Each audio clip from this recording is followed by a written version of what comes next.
গীতার মাহাত্ম্য। নারায়ণ ক্ষেত্রে ব্যাস শিরবর্ণিত গীতার মাহাত্ম্য বলা হয়ে সুত। হ্যালো বন্ধুরা, তোমরা সকলে কেমন আছো? আশা করি তোমরা সকলে খুব খুব ভালো আছো। আমিও খুব ভালো আছি। আজ হলো সোমবার, এখন বাজে সকাল 7টা। এখন থেকে তোমাদেরকে সঙ্গে নিয়ে আমার আজকে সারাদিনের যে ঠাকুর ঘরে কী কাজকর্ম থাকে সেই ভিডিওটা স্টার্ট করছি। তোমরা দেখতে থাকো, সঙ্গে থেকো, পাশে থেকে ভিডিওটা স্কিপ না করে শেষ পর্যন্ত দেখতে থাকো। আজ হলো অপরা একাদশী।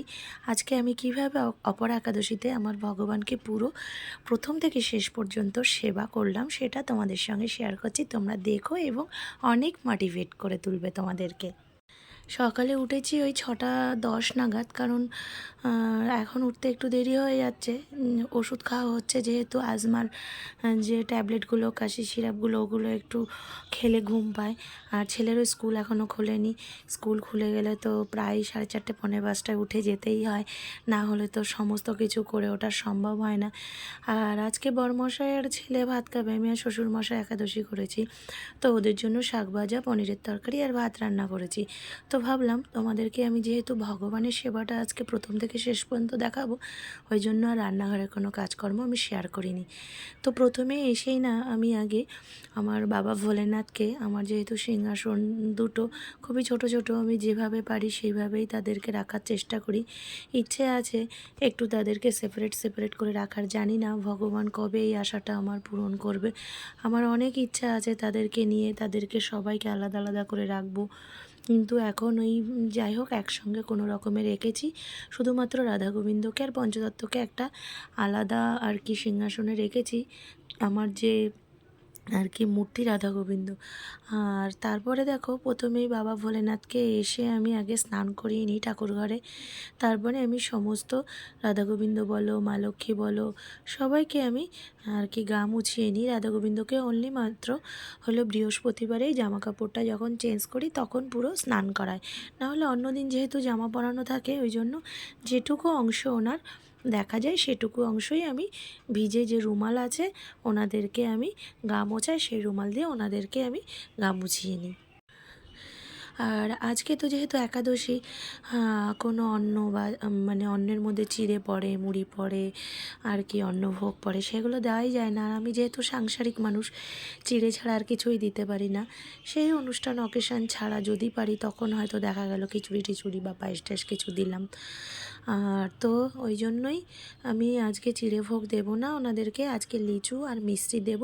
আর বর্মশাই একটু বাদেই মিষ্টি আনবে, তো মিষ্টিটা নিয়ে পরে আর কি ওনাদের ভোগ লাগিয়ে দেব। তো লিচু দিয়ে আর মিষ্টি দিয়ে আমি এখন ভোগ লাগিয়ে দিচ্ছি। আর প্রত্যেক দিন আমার 16টা করে তুলসী পাতা লাগে, থালা গ্লাসে দিতে হয় আমার ভগবানদের গীতায়। এই একদম আমার একদম গুনে গাঁথা রাখা, এর বেশি কম হয় না একদম। আর এখন যেহেতু গরম, প্রচুর ফুল ফুটছে। আর হলুদ জবাটা দেখো না, আমি লাগিয়েছিলাম বছর 2 আগে, কিন্তু যখন ফুলটা পুরো মেলে যায় না, খুব সুন্দর লাগে দেখতে। এখন যেহেতু সকাল 7টা বাজে, আর সাদা জবাগুলোও হলো মুড়ে থাকে, খুলে গেলে খুব ভালোই লাগে বেলা হলে দেখতে। তো দেখো আমি তো প্রথমে এসে আমার ভগবান আর কি বাবা ভোলেনাথকে স্নান করিয়ে নিলাম, তাদেরকে চন্দন মাখিয়ে বেলপাতা অর্পণ করলাম, সমস্ত ঠাকুরদেরকে আমি স্নান করিয়ে নিলাম। এবার আমার গুরুমন্ত্র জপ করে নিই। প্রথমে কিভাবে আমি তোমাদেরকে সেবা দিই ভগবানকে সেটাই বলছি। গুরুমন্ত্র জপ করে তারপরে আমি আমার রাধা গোবিন্দের যে আর কি মন্ত্রপুত করে ফুল অর্পণ করব সেটা করি। আমি জানি না, আমি যেহেতু সাংসারিক মানুষ, আমার তেমন কোনো বুদ্ধি নেই। এটা হলো শোনা কথা, মানে যারা গুরুজন তাদের কাছ থেকে আগে নাকি গুরুমন্ত্র জপ করতে হয়, তারপরেই হলো রাধা গোবিন্দকে সেবা দিতে হয়।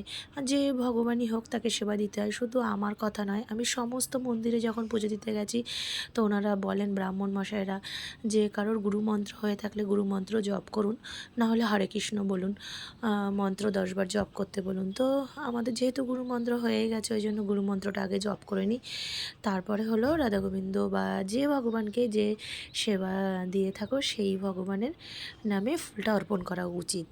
তো আমার এদিকে হলো সমস্ত দেবতাদের পুজো দিয়ে আরতি করা হয়ে গেছে। আর আজ যেহেতু অপরা একাদশী, একাদশীর মাহাত্ম্যটা আগে পড়ব, তারপরে গীতাটা পাঠ করব। একাদশীর মাহাত্ম্যটা বেশি বড় নয়, তবুও ওই 2 পৃষ্ঠা মতো। তো তুলসী পাতা হাতে নিয়ে পড়ি, এটা আমি জানি না, আমাকে বড়রা বা গুরুজনেরাও বলেন, কিন্তু আমিও আমার নিজের সবসময় অ্যানালাইসিস করি যে তুলসী পাতা যেহেতু একটা শুদ্ধ জিনিস, তুলসী পাতা হাতে অর্পণ করে নিয়ে কোনো কিছু পড়াই ভালো। ভুল হলে সমস্ত কিছু মার্জনা হয়ে যায়। তো দেখো, একাদশীর মাহাত্ম্যের বইটা আমার পড়াও হয়ে গেছে। তো এই একাদশীটা করলে নাকি অনেক রকম পাপ ক্ষয় হয়। আমি জানি না আমরা সমাজে এইসবগুলো করে উদ্ধার হতে পারি কি না। আর এদিকে দেখো, আজকে পড়ে নেব হলো গীতার দশম অধ্যায়। দশম অধ্যায়টা ভালোই বড়, ছোট গীতা হলেও 5-6 পেজ মতো দশম অধ্যায়টা। তো গীতা নাকি পড়ে মাহাত্ম্য পাঠ না করলে সেই গীতা পড়ার কোনো লাভ হয় না। তো এদিকে আমার দশম অধ্যায়টা পড়াও হয়ে গেছে, এবার গীতার মাহাত্ম্যটা পড়ে নিচ্ছি। ওদিকে সোনা বাবাকে না আমি স্নান করতে যাওয়ার আগে সমস্ত কিছু গুছিয়ে দিয়েছি, আর ও যেহেতু সকালে টয়লেটে গেছিলো, ওকে না স্নান করিয়ে দিয়েছি একেবারে। তো বললাম তুমি পড়তে বসো, ওকে বই খাতাগুলো দিয়ে এসেছি, যে কাজগুলো ও করে নিচ্ছে, আমি পুজো দিয়ে গিয়ে এগুলো দেখে নেব।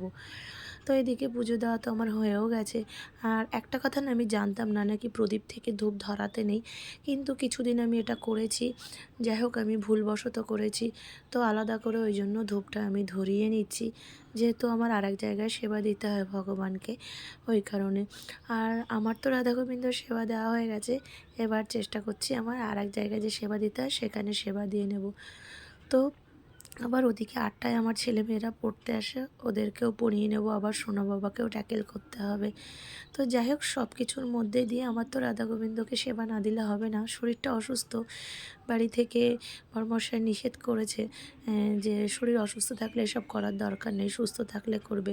তবু এই যে একাদশীটা করে করে এমন একটা অভ্যাস হয়ে গেছে না, ছাড়তে পারি না, শরীর খারাপ থাকলেও সেটা করে নিই। আর পুজো দিয়ে এসে সিঁদুর পরে নিয়েছি, আর সোনা বাবার কাজগুলো দেখে নিচ্ছি দেখো। আর এদিকে বড়মশাই আমার শ্বশুরমশাইয়ের ফলগুলো ভাগ করে দিয়েছে, তারপরে আমি সোনা বাবাকে বললাম তুমি পড়ে নাও, আমি হলো ফলগুলোকে হলো দুটো থালায় ভাগ করে গুছিয়ে নিই। আর যেহেতু ঠাকুর ঘরের বটিতে কাটতে হবে, ওই জন্য আলাদা করে গুছিয়ে নিলাম। আর সোনা বাবা ওইদিকে ওর বাবার সঙ্গে ভাত খেয়ে নিয়েছে, আর এদিকে ওর ফ্রুটসগুলো ও খেয়ে নিচ্ছে। তো এদিকে দেখো, শ্বশুরমশাইয়ের ফ্রুটস আর আমার ফ্রুটসগুলো সব ভাগ করে রেখেছি। তো চলো বন্ধুরা, আমার এই পুজো ব্লগটি কেমন লাগলো তোমরা অবশ্যই জানিও। আমার এই ব্লগটি ভালো লাগলে তোমরা সকলে লাইক, কমেন্ট ও শেয়ার করে দিও। আর তোমাদের একটা লাইক, কমেন্ট, শেয়ার আমাকে ব্লগ বানাতে অনেক মোটিভেট করে তুলবে। আর এইসব পুজো অর্চনা বিষয়ক ব্লগ বানাতে না আমার খুবই ভালো লাগে। তোমরা অবশ্যই কিন্তু আমার পাশে থেকো।